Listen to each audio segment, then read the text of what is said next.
मुख्यमंत्री विष्णुदेव साय का बड़ा बयान, कहा बीजेपी हर जगह जीतेगी क्योंकि ये पार्टी लोगों के दिलों में बसती है। रावतपुरा सरकार विश्वविद्यालय में मूट कोर्ट प्रैक्टिस पर कार्यशाला आयोजित, कानूनी उत्साही लोगों ने डॉक्टर अनिरुद्ध तिवारी से व्यवहारिक जानकारी प्राप्त की।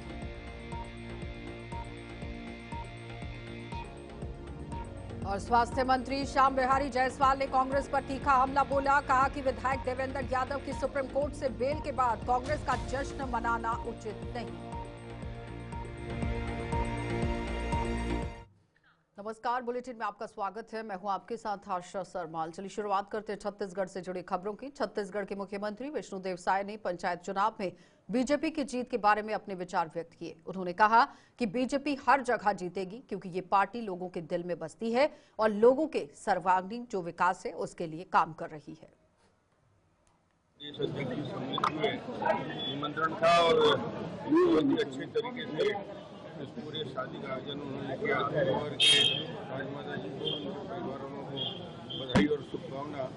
और ये निश्चित रूप से इस आयोजन में हम सब आमंत्रित थे और सम्मिलित हुए। सब में जीत होगी भाजपा की, कहे कि भारतीय जनता पार्टी जनता के दिलों में बसी हुई है और उनका सर्वांगीण विकास करने का काम भारतीय। रावतपुरा सरकार विश्वविद्यालय के विधि संकाय ने हाल ही में यहां मूट कोर्ट प्रैक्टिस पर एक सफल कार्यशाला का आयोजन किया। इस कार्यशाला में हिदायतुल्लाह राष्ट्रीय विधि विश्वविद्यालय के सहायक प्रोफेसर डॉक्टर अनिरुद्ध तिवारी ने विशिष्ट अतिथि वक्ता के रूप में भाग लिया। कार्यशाला में bachelor of law, BCom LLB, यहाँ जो बीकॉम एलएलबी है और एलएलबी कार्यक्रमों में छात्रों ने सक्रिय रूप से भाग लिया। इस सत्र में मूट कोर्ट प्रैक्टिस के महत्वपूर्ण पहलुओं पर ध्यान केंद्रित किया गया, जिसमें केस के तथ्य, कानूनी मुद्दे, तर्क, साक्ष्य और कोर्ट रूम व्यवहार शामिल है।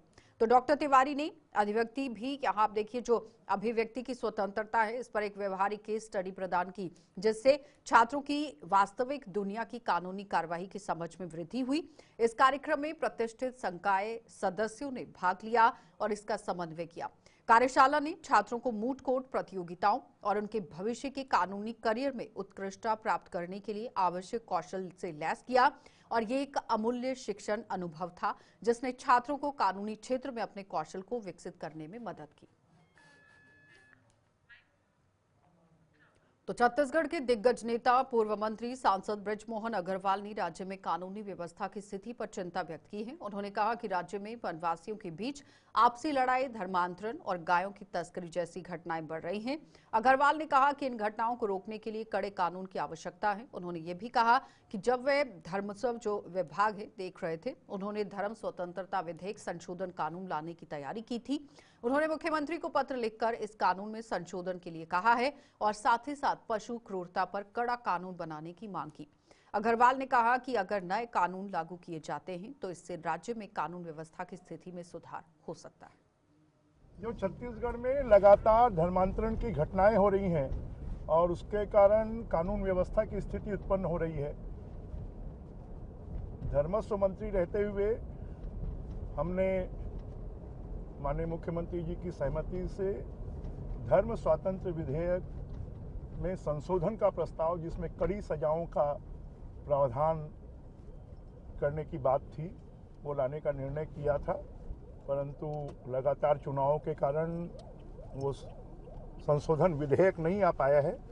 मैंने आज मुख्यमंत्री जी को पत्र लिखकर कहा है कि धर्म स्वातंत्र विधेयक में कड़े प्रावधान किए जाए, जिससे कि जो छत्तीसगढ़ की भौगोलिक स्थिति, प्राकृतिक स्थिति और डेमोग्राफी चेंज हो रही है, धर्मांतरण के कारण और स्थान स्थान पर विवाद उत्पन्न हो रहे हैं, उसको रोकने के लिए धर्मांतरण के ऊपर में कड़ा कानून लाना चाहिए।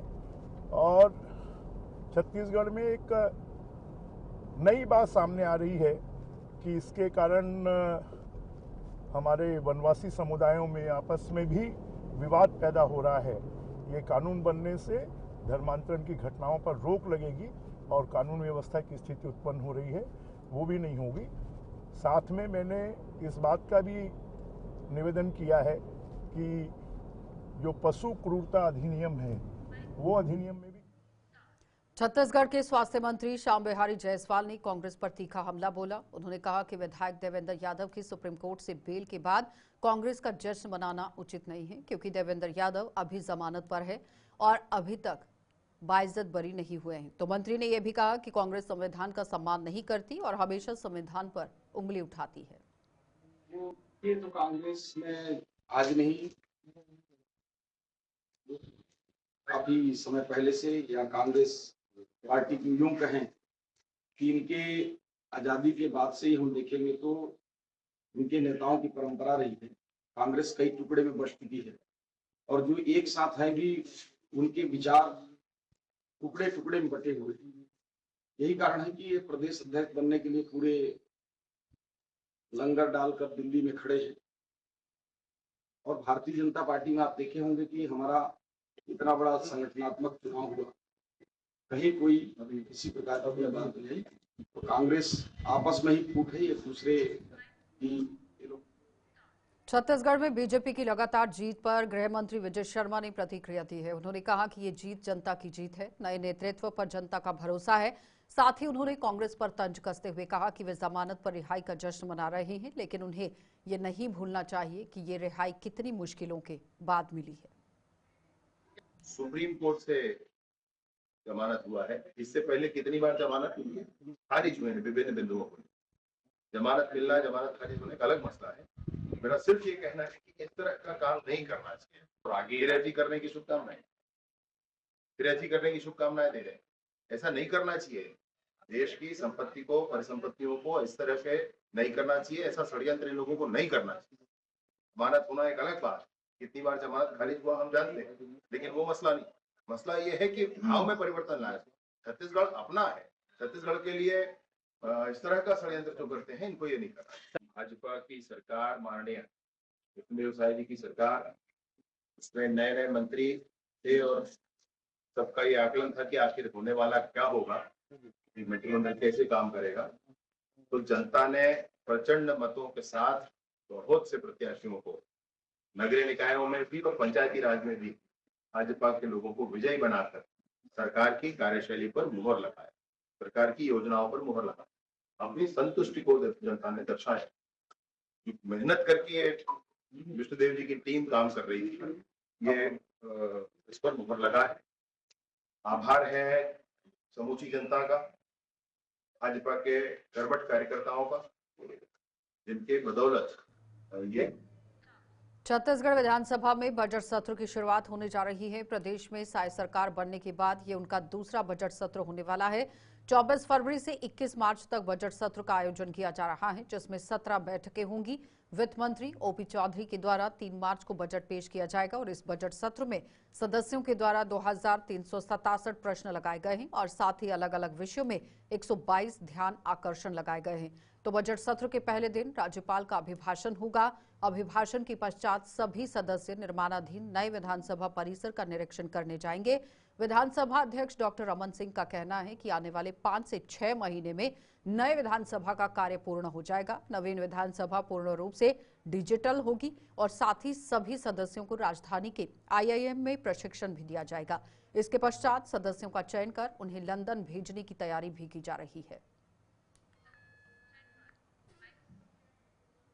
नगर निगम के द्वारा कचरे की एनर्जी बनाने का यहां MIU साइन किया गया है। एनर्जी का ईंधन के रूप में प्रयोग किया जाएगा। वाहनों में CNG जैसा विकल्प रहेगा। प्लांट बनाने का कार्य बहुत जल्दी शुरू हो जाएगा।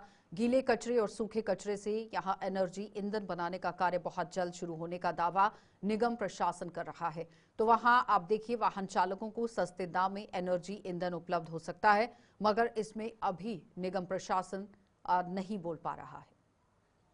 इसमें बिलासपुर नगर निगम क्षेत्र में जो हमारे पास डोर टू डोर कचरा कलेक्शन हो रहा है, इस कचरे से जो हमारा वेस्ट जनरेट हो रहा है, इससे एनर्जी बनाने के लिए हमने एक MOU साइन किया है, जो ट्राइपार्टाइट एग्रीमेंट था हमारा BPCL का और CBDA का ये एग्रीमेंट साइन हुआ है।